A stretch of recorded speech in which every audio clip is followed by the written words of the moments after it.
कथा कहती है बंधुओं, महाभारत से इस प्रसंग को जोड़ा जाता है सीधे। कौरव पांडवों का युद्ध हुआ, पांडवों की विजय हुई, कौरव सभी मारे जा चुके थे। अश्वत्थामा इन सब का प्रतिशोध लेने के लिए द्रौपदी के 5 पुत्रों को मार देता है, परंतु पांडवों ने अश्वत्थामा की ब्रह्ममणि लेकर उसे छोड़ दिया। तब अश्वत्थामा ने अभिमन्यु की विधवा पत्नी उत्तरा को ब्रह्मास्त्र का संधान किया। उत्तरा को लगा अब मेरे प्राण तो सुनिश्चित जाएंगे, तो पाहि पाहि महायोगिन देव देव जगत। उत्तरा माता ने प्रार्थना की बिहारी जी से, और बिहारी ने उत्तरा के गर्भ की रक्षा की। उत्तरा के गर्भ से ही परीक्षित का जन्म हुआ। परीक्षित के जन्म लेते ही भगवान अपने परधाम को गए, पांडव भी पीछे पीछे चले गए। तत्पश्चात परीक्षित राजा बन गया, और परीक्षित राजा बना तो कलयुग का प्रवेश हो गया। कलयुग को परीक्षित ने 4 स्थान दिए हैं। कितने स्थान? द्यूतम, पानम, स्त्रियः सूनाम, यत्रा धर्मश्चतुर्विधः। जुआ में कलयुग रहता है। जुआ किसे कहते हैं? आपको पता है जुआ किसे कहते हैं? आजकल महाराज ये जो हमारे यंग बच्चे हैं ना, छोटे छोटे बच्चे जो हमारी यूथ है, इनको शिक्षा देना बहुत जरूरी है। क्यों? क्योंकि इनके रोल मॉडल संत नहीं है, इनके रोल मॉडल रामकृष्ण नहीं है। आजकल के यूथ के रोल मॉडल कौन है? ये बॉलीवुड वाले हैं, ये क्रिकेटर हैं जो पैसे लेकर के क्रिकेट खेलते हैं ना। तो हमने किनको रोल मॉडल बनाया हुआ है? ये बॉलीवुड वालों को बनाया। और ये क्या सिखाते हैं? ये गुटखा खाना सिखाते हैं हमारे बच्चों को। ये क्या सिखाते हैं? ये मोबाइल पे आजकल जुआ चला है, उसको सिखाते हैं। मोबाइल पे पैसा लगाओ, उसमें दुगना पैसा मिलेगा, 3 गुना मिलेगा, 4 गुना, नहीं तो तुम्हारे पैसे गए। ये क्या है बोलो? ये जुआ ही तो है।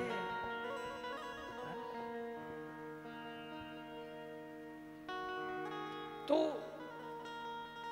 अपने बच्चों को ये सिखाओ कि तुमने रोल मॉडल किन्हें बनाया। ये रोल मॉडल बॉलीवुड वाले नहीं है। तुम्हारे रोल मॉडल हमारे प्रभु कृष्ण होने चाहिए, राम होने चाहिए। पर आजकल के बच्चे कहते हैं आप क्या जानो, और इन्हीं चक्करों में पड़ करके महाराज दुनिया बर्बाद हुई पड़ी है। हाँ,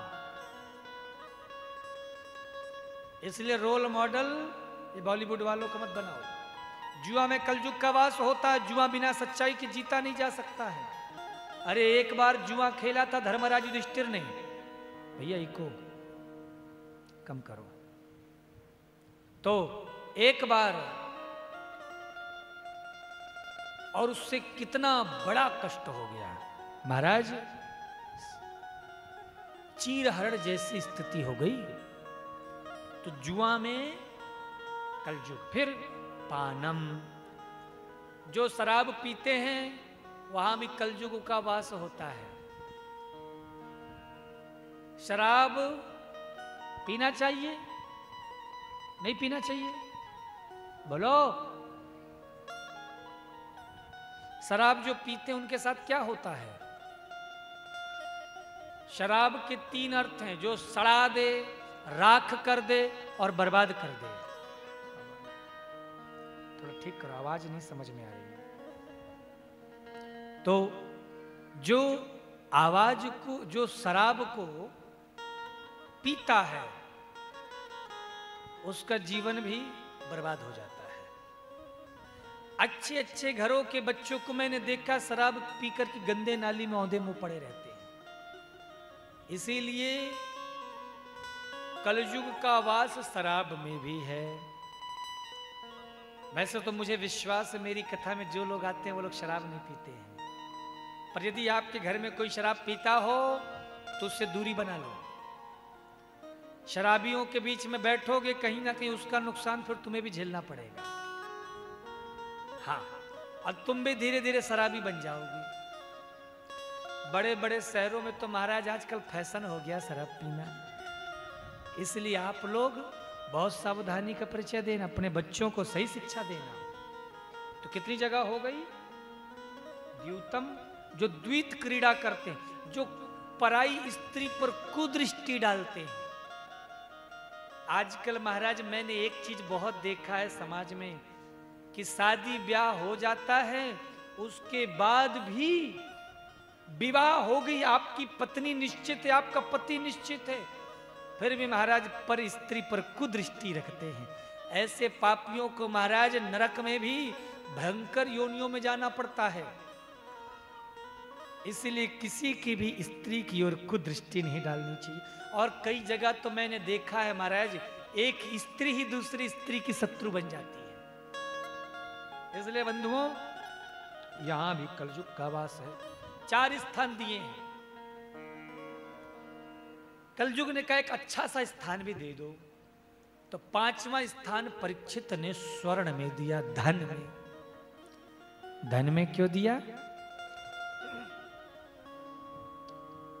क्योंकि धन यदि धर्म से है तो वहां परमात्मा है, पर यदि अधर्म से कमाया हुआ धन है, जुआ से जो धन कमाते हो, जो धन ब्याज से कमाते हो। अग्रवाल समाज में आजकल ब्याज की बहुत बड़ी परंपरा चल गई है बंधुओं, ब्याज का खाओ, ब्याज का। महाराज ये ब्याज का पैसा कभी पचता नहीं है, जुआ का पैसा कभी पचता नहीं है। तो ये जो अधर्म से कमाया हुआ धन होता है, इस धन में कौन रहता है? जोर से बोलो। शनि रहता है, कलयुग रहता है ना। तो परीक्षित सोने का मुकुट पहनते थे, जो राजा जरासंध का था, जो स्वर्ण में धन में स्थान दिया, परीक्षित के सिर पर कलयुग आके बैठ गया। परीक्षित जंगल शिकार खेलने गए और अचानक गलती से एक ऋषि के गले में मरा हुआ सर्प डाल दिया। ऋषि के पुत्र ने श्राप दे दिया कि 7 दिन बाद तक्षक के काट लेने से अकाल मृत्यु हो जाएगी। जो परीक्षित ने सुना, अपने पुत्र जन्मेजय को राजगद्दी दी और तुरंत परीक्षित जी आ गए गंगा जी के किनारे। बड़े बड़े संत बैठे हैं, व्यास बैठे हैं, बड़े बड़े सिद्ध कोटि के ऋषि मनीषी बैठे हैं। और उसी समय प्रश्न किया सुखदेव जी ने कि ये बताइए 7 दिन में मुक्ति कैसे मिलेगी? बस इतना ही कहा कि तुरंत मेरे भगवान सुखदेव रूप में प्रकट हो गए। बोलिए सुखदेव भगवान की।